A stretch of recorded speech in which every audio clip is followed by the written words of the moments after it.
올인한다고 그러죠. 여러분 올인한다는 말 아시죠? 예. 그 올인이란 단어는 본래 all inclusive, 그래서 모든 것을 포함하는, 그리고 전면적인 이란 뜻을 가지고 있습니다. 특히 우리가 내기나 도박을 할 때, 내기 해보셨죠? 도박은요?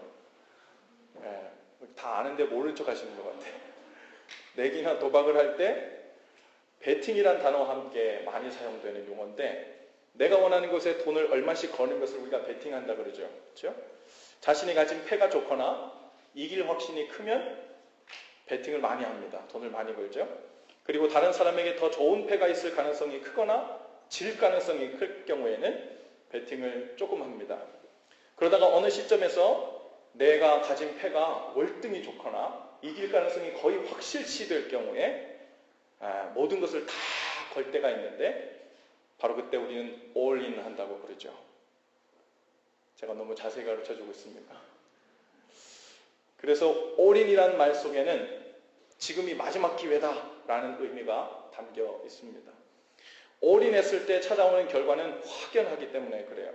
모든 것을 건 만큼 수확과 수익도 이기면 큰데, 반대로 지게 되면 모든 것을 잃고 빈털터리가 되고 실패하게 되죠. 그러니 웬만한 확신이 없는 경우에는 보통 도망갈 비상구를 만들어 놓고 적당히 베팅을 하면서 본전 유지를 하는 것이 내기의 기본 자세라고 할 수 있을 것입니다. 우리 모두는 이미 비록 내기나 도박은 하지 않더라도 우리 인생 가운데 많은 영역에서 이러한 적절한 베팅과 올인을 반복하며 이미 살고 있습니다. 우리가 연애를 할 때만 보아도 그래요. 이미 결혼하신 분들은 연애했을 때 한번 떠올려 보세요. 연애 중에 있으신 분들은 한번 내가 정말 그런지 보시고요. 상대가 아직 내 짝이라는 확신이 없는 경우에는 큰 무리가 되지 않는 범위 내에서 최대한 본전을 유지하면서 베팅 수준의 미팅을 갖습니다. 아직 확신이 없는 경우에는 작은 선물을 하면서 막 다이아몬드 같은 거 그때 안 주죠. 그죠? 그 베팅을 작게 하고 언제든지 회수 가능한 만큼만 마음을 주면서 베팅을 하다가 어느 순간 이 사람이 내 짝이라는 확신이 생기면 그때 올인합니다. 그때 청혼을 하고 서로가 서로에게 인생을 다 걸고 올인하겠다는 서약으로 결혼식도 하죠. 안전거리를 유지하면서 조금씩 베팅을 하고 확신이 서게 되었을 때 올인을 하는 방식은 이미 우리 삶의 모든 영역에 아주 뿌리 깊게 자리 잡고 있습니다.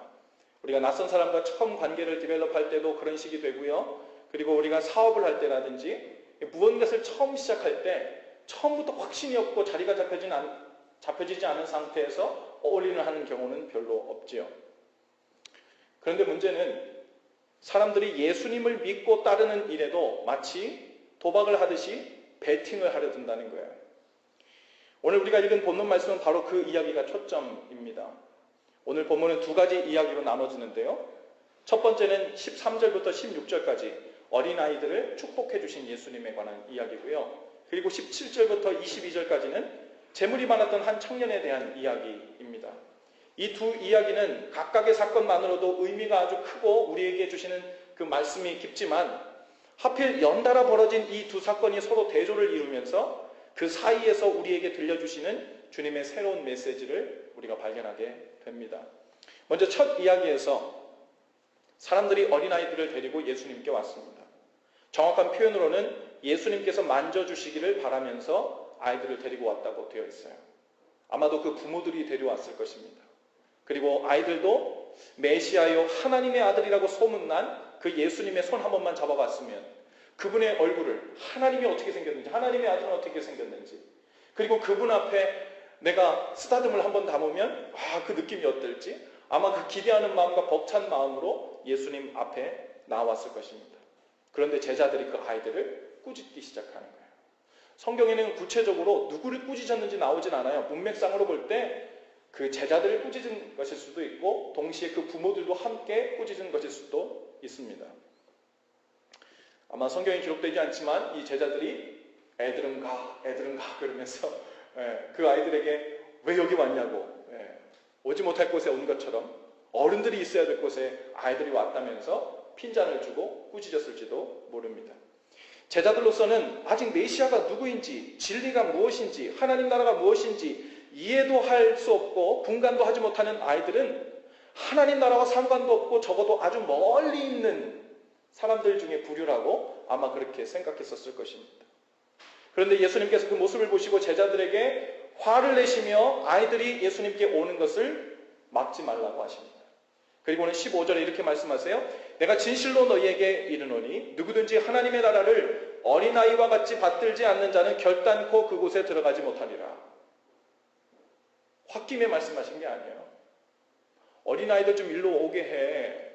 그러면서 화가 나셔가지고 조금 강조해가지고 하신 말씀이 아닙니다. 여러분, 예수님께서는 지금 어린아이들을 편애하시면서 면죄부를 주시겠다는 말이 아니에요.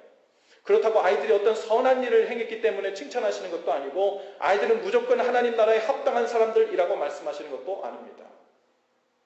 그럼 이 어린아이와 같이 하나님 나라를 받든다는 말, 도대체 이게 무슨 뜻일까요?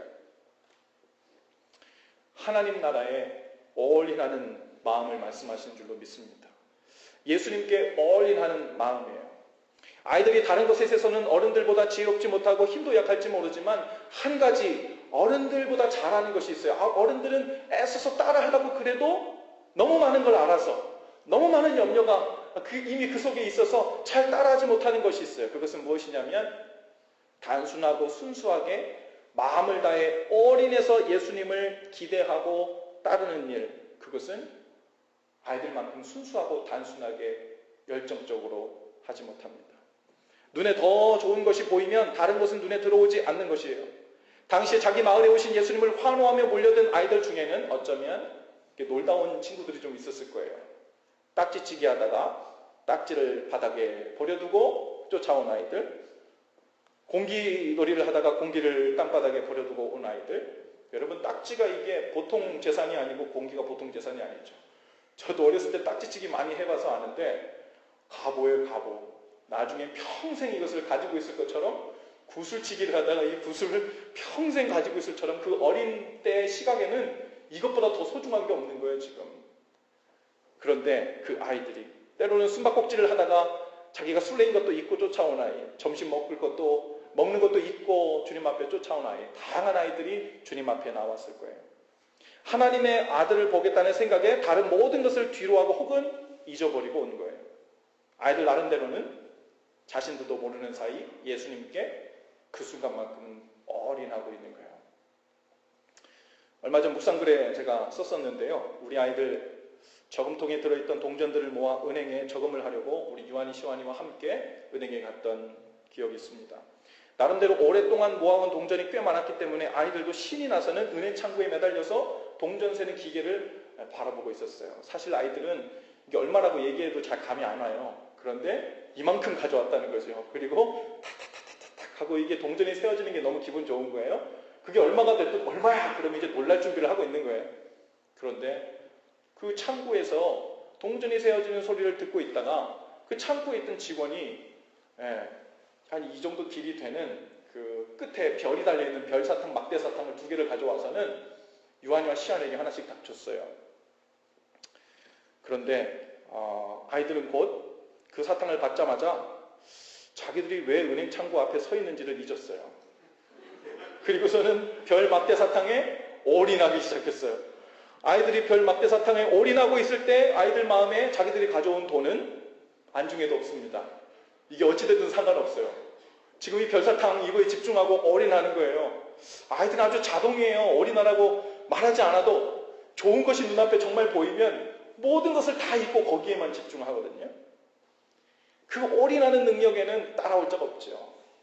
하나님 나라를 그렇게 기대하고 그렇게 바라고 그렇게 소망하고 그렇게 소중히 여기고 그렇게 가치 있게 여기는 하나님 나라를 정말 그렇게 바라고 소원하는가?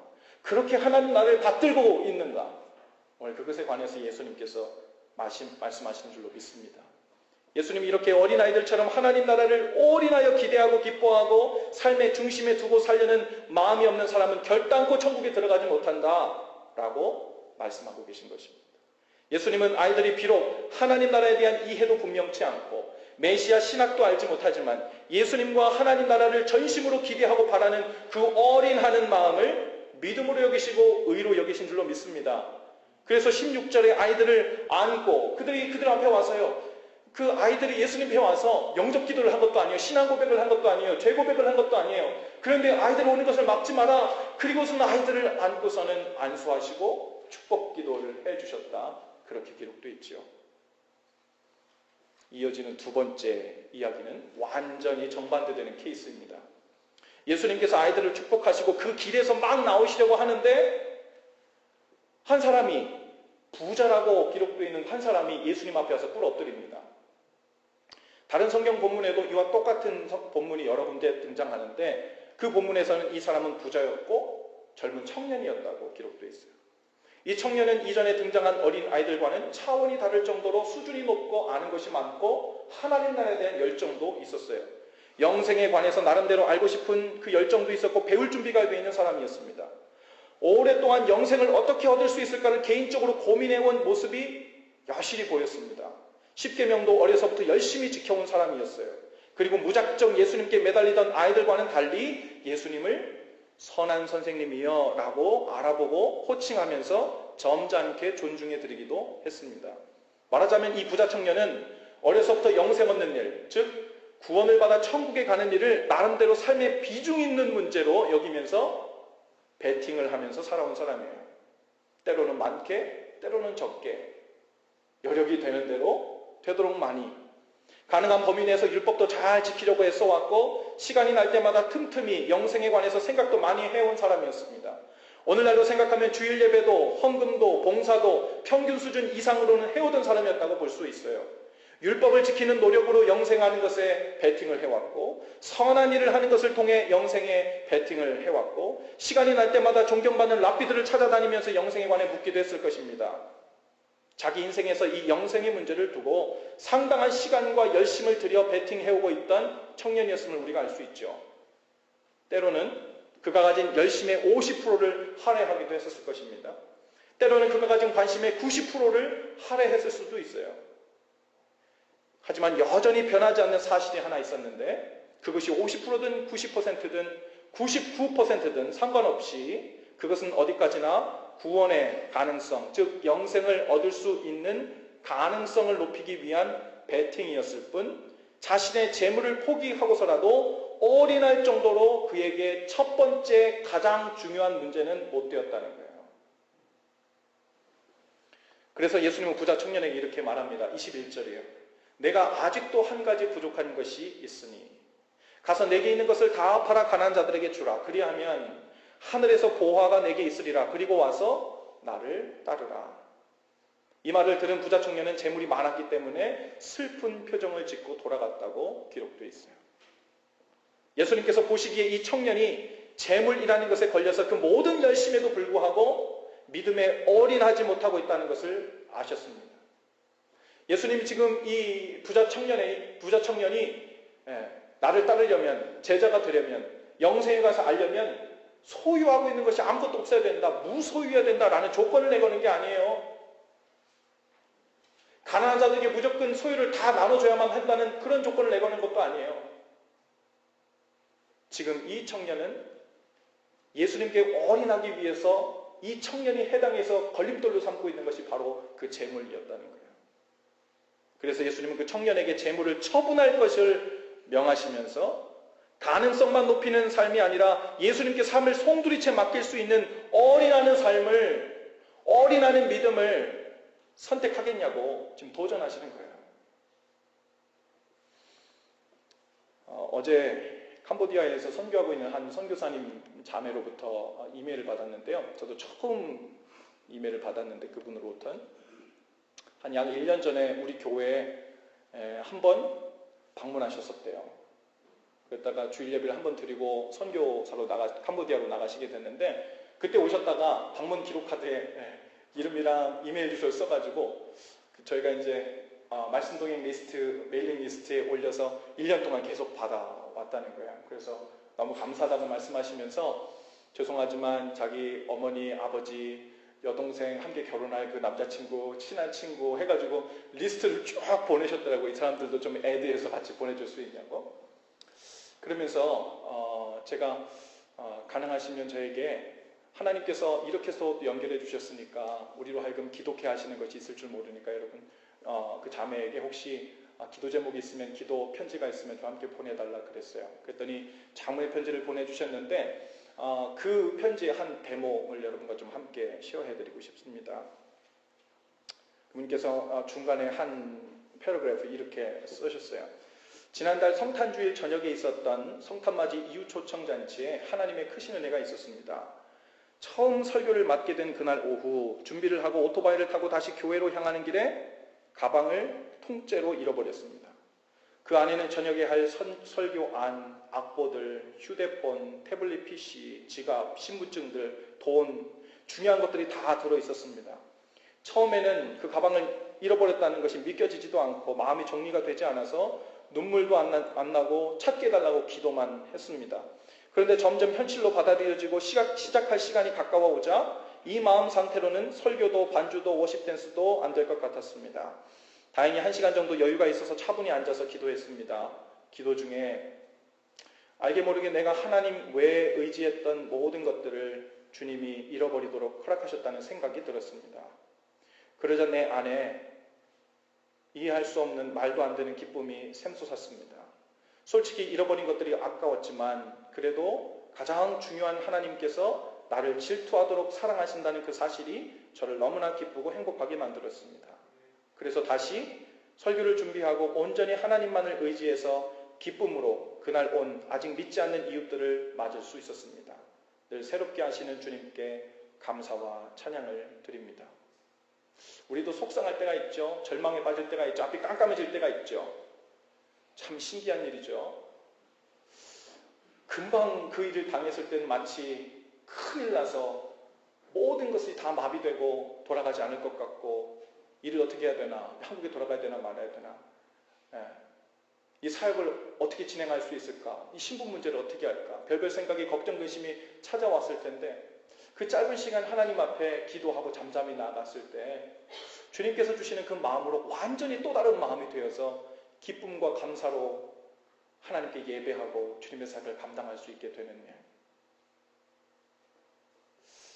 오히려 그렇게 고백하고 있어요. 내가 하나님 앞에서 할 수 있는 한 최대한의 것을 드리겠다고, 내가 할 수 있는 달란트와 재능을 다 가지고 하나님께 영광 돌리겠다고 노력했는데 사실은 하나님께서 나에게 가장 중요한 분이시고 하나님이야말로 내가 올인해야 되는 분이심을 깨닫게 하셔서 오히려 그로 인한 진정한 평안과 기쁨이 이 자매에게 임한 줄로 믿습니다. 여러분, 믿음은 가능성을 높이는 베팅식의 신앙생활이 되어서는 안 돼요. 우리는 얼마든지 유익이 된다 싶으면 마치 부자 청년처럼 시간과 재물의 상당량을 들여서라도 베팅하는 신앙생활 할 수 있어요. 그리고 스스로 만족합니다.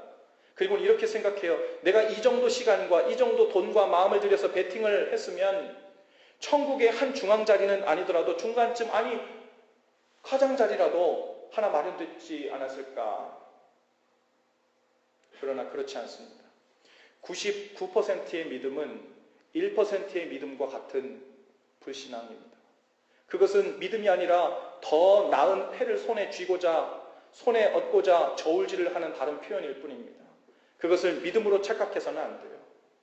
예수님께 삶을 올인하지 않고 천국에 들어갈 방법은 없습니다. 다른 곳에서는 만약을 위해 저울질하는 자세가 신중함으로 해석될지는 모르겠지만 하나님을 믿는 일에서 저울질은 나의 삶이 여전히 하나님의 것이 아니라 내 것이며 그렇기 때문에 하나님이 내 삶의 주인이 아니라 여전히 내가 주인이라고 믿는 불신앙입니다. 아직도 거듭나보지 못한 것이고 아직도 하나님께 속한 자녀가 아니라 세상에 속한 세상의 자녀로 살고 있는 거예요.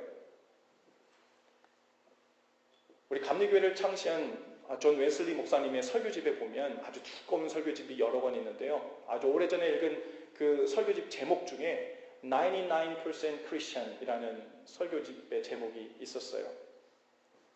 그 설교의 요지는 99% 크리스천, 즉 삶을 통째로 주님께 드려 올인하지 않고 여전히 내 삶의 주인 자리를 주님께 옮겨드리지 않은 상태에서 최대한의 열심과 최대한의 희생으로 신앙생활을 하려는 태도는 여전히 믿지 않은 것과 다를 바가 없다는 거예요. 여전히 자신의 삶을 하나님의 것이 아니라 내 것으로 남겨둔 채로 관리하려고, 매니지하려고 하는 크리스천은 하나님 앞에서 본질상 아직 믿는 자가 아니라는 거예요. 어떤 분은 이런 의문이 들지도 모릅니다.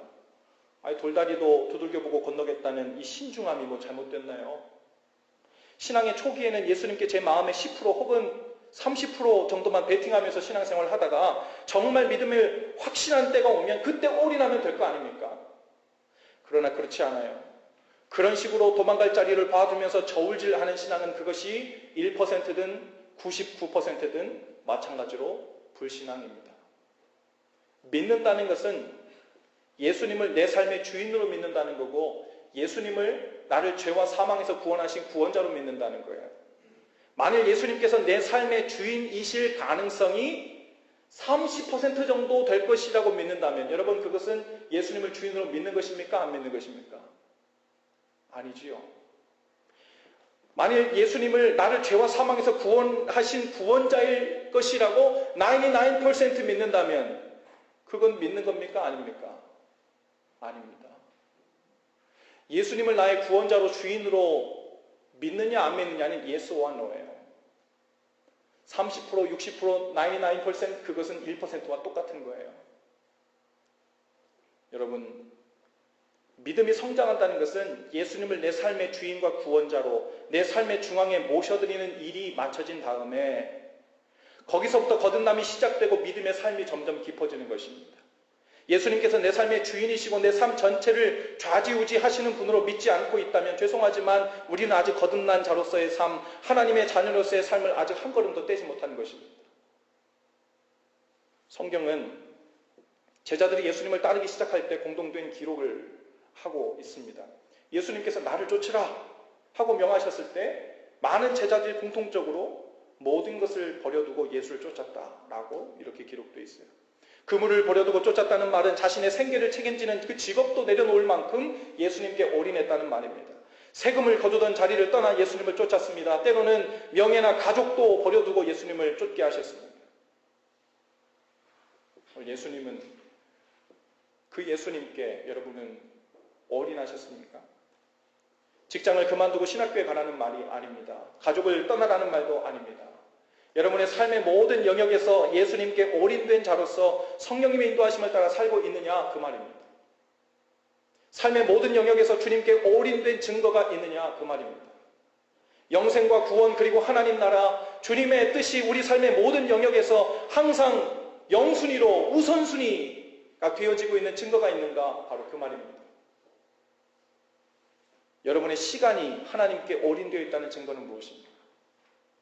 다른 어떤 경우에도 양보할 수 없고 타협할 수 없는 주님을 위한 여러분의 영순위 그것이 있습니까? 어떤 경우에도 양보할 수 없는 예배의 시간, 말씀 가운데 나아가는 시간, 기도의 시간, 주님의 교회와 사람들을 섬기는 시간에 밀리지 않도록 하는 것 주님께 시간을 올인한 사람의 증거입니다. 또 여러분의 재정적인 영역에서도 하나님께 올인된 증거가 있어야 합니다. 어떤 경우에라도 양보할 수 없는 하나님의 몫은 항상 영순위여야 합니다. 하나님 몫을 항상 영순위로 드린 다음 그 나머지를 가지고 하나님께 믿음으로 나아갈 때 비로소 우리의 필요와 부족함을 채우시는 하늘 아버지를 우리가 경험할 수 있어요. 이와 같은 식으로 예수님께 올인한 사람은 삶의 모든 영역에서 온종일 주님의 뜻을 따라 주님의 뜻을 중심에 두고 살게 되어 있습니다. 내 삶 전체를 예수님께 올인했다면 여러분 올인했다면 그것은 내 인생의 성패가 달린 문제예요. 죽고 사는 문제가 달린 것입니다. 내가 예수님께 올인했는데 죽고 사는 문제가 달렸는데 어떻게 온종일 그 예수님에 대해서 생각하지 않고 의식하며 살지 않을 수 있겠어요? 하나님께서 우리에게 올인을 기대하시는 것은 지나친 기대가 아니에요. 왜냐하면 하나님께서 먼저 우리에게 올인해 주셨기 때문에 그렇습니다. 믿을 만한 구석도 없고 약속을 일방적으로 파기가 일수고 불성실하기 짝이 없고 죄의 유혹에 반복적으로 넘어가는 그런 엉망진창인 우리에게 먼저 생명을 내어주시면서 올인해 주셨습니다. 이제는 그런 사랑의 하나님을 믿고 올인하라고 우리를 초청해 주시는 거예요. 그것이 복음입니다. 예수님은 오늘도 성령님을 통해 우리 각 사람에게 나를 쫓으라, 나를 따르라 하고 명하십니다.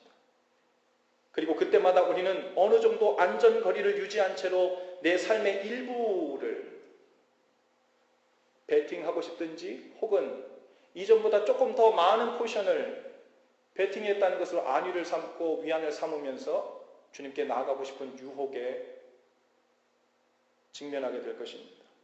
하지만 그런 식으로는 참된 구원도, 참된 평안도, 참된 믿음도, 참된 주님과의 관계도 모두 온전해질 수 없습니다. 내 삶 전체를 주님 손에 올인한 자로서 이제부터는 믿음으로 그 은혜를 받아 먹으며 사는 삶으로 여러분 속히 들어가야 될 줄로 믿습니다. 우리 옆뒤 좌우에 계신 분들께 그렇게 한번 인사하십시다. 이제 배팅하는 신앙은 그만둡시다. 예수님께 올인합시다. 믿음으로 사는 삶을 시작합시다. 네. 우리가 얼마나 배팅하는데 전문가인지요. 그리고 신앙의 배팅을 하면서 나름대로 그 안에서 위로를 삼고 안위를 삼으면서 괜찮은 척 사는 데에도 아주 전문가입니다. 그런데 우리 주님은 중심을 보시고 우리가 배팅을 하고 있는지 올인했는지 너무 잘 아세요. 그리고 오늘도 우리 마음을 두드리시면서 내게 올인하겠니? 내가 네 안에 들어가서 너는 나로 나는 너로 하여금 더불어 먹고 마시는 일이 내 삶 가운데서 일어나도 되겠니? 하고 물어보시고 도전하십니다. 아침마다 도전하시고 오늘도 변함없이 도전하시고 우리가 사건을 만나고 주님께 올인된 증거를 보여야 될 기회가 있을 때마다 우리에게 도전하실 것입니다. 오늘 그때 Yes Lord, 주님 그렇습니다. 제가 주님께 올인했습니다. 저는 주님께 다 걸었습니다. 그랬으니 저는 주님 없으면 아무것도 아닙니다. 주님 놓치면 모든 것을 다 잃는 것입니다. 그것이 어린아이들처럼 하늘나라를 주님의 뜻을 받드는 삶의 자세입니다. 그 사람은 천국을 볼 것입니다. 그 사람은 천국 문에 들어갈 것입니다. 그리고 주님께서 우리에게 경험케 하신 그 놀라운 하나님 나라의 경험을 날마다 주님과 함께 해나가게 될 줄로 믿습니다. 우리 자리에서 다 일어나셔서 우리 함께 좀 찬양하십시다. 우리 새 찬송가 50장 찬양인데요. 내게 있는 모든 것을 아낌없이 드리네. 여러분 이 찬양은요. 우리가 보통 뭐 할 때 많이 부르죠? 봉헌송으로 많이 부릅니다. 그렇죠? 우리 봉헌도 다 끝났지만 오늘 주님 앞에 우리 예물을 드렸지만 하나님 예물을 드린 다음에도 주님께 아직 드리지 못한 나머지가 있습니다. 오늘 예수님이 이 부자 청년에게 오히려 내게 아직 부족한 것이 있으니 주님 제가 할 만큼 다 했는데요. 계명도 다 지켰는데요. 그런데 아직도 내게 부족한 것이 있으니 넌 아직 나에게 올인하지 않았다. 그게 안 되면 미안하지만 그것이 90%, 99%처럼 여긴다 할지라도 1%와 같다. 오늘 우리에게 도전하시는, 초청하시는 주님 앞에 주님 이 나머지 이 부족한 부분까지 주님께 드려 주님께 올인하기를 원합니다. 우리가 한글로 1절을 부르고요. 그 다음에 영어로 1절을 부를 텐데 영어 제목은 I surrender all 이렇게 되어 있어요. surrender라는 말은 양도하다, 넘겨주다, 항복하다, 포기하다 이런 말이에요. 그냥 죽게 드리네, 죽게 드리네. 주님 제게 있는 거 얼마나 필요하세요? 배팅하듯이 주님 앞에 드리는 것이 아니라 모든 것을 주님 손에 양도하고 넘겨주고 그 앞에 엎드려 주님의 은혜를 믿음으로 붙들고 살겠습니다. 이 고백이 I surrender all 이라는 뜻이에요. 그 고백으로 주님 나의 부족한 그 부분을 이 시간 주님 앞에 올려드립니다. 이 고백을 함께 고백하며 나가십시다. 내게 있는 모든 것을 아낌없이 드리네. 사랑하고 의지하여 주만 따라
고백하십시다. 주님, 이제 주님 앞에만 올인하기를 원합니다. 남겨두었던 그 한 가지 부족한 것처럼 주님 앞에 다 드려 이제 주님 앞에 올인하는 삶으로, 주님께 다 드린 삶으로, 주님께 모든 것을 다 건 삶으로 들어가기를 원합니다. 하나님 문 앞에 왔으면서 그 턱을 넘지 못한 우리 심령들이었다면 이 시간 우리를 믿음으로 무장시키셔서 그 안에 들어가 주님과 함께 먹고 마시는 풍성한 삶으로 인도해달라고, 우리 그렇게 나가겠다고 결단하시면서 우리 함께 기도하시면서 함께 나가십시다.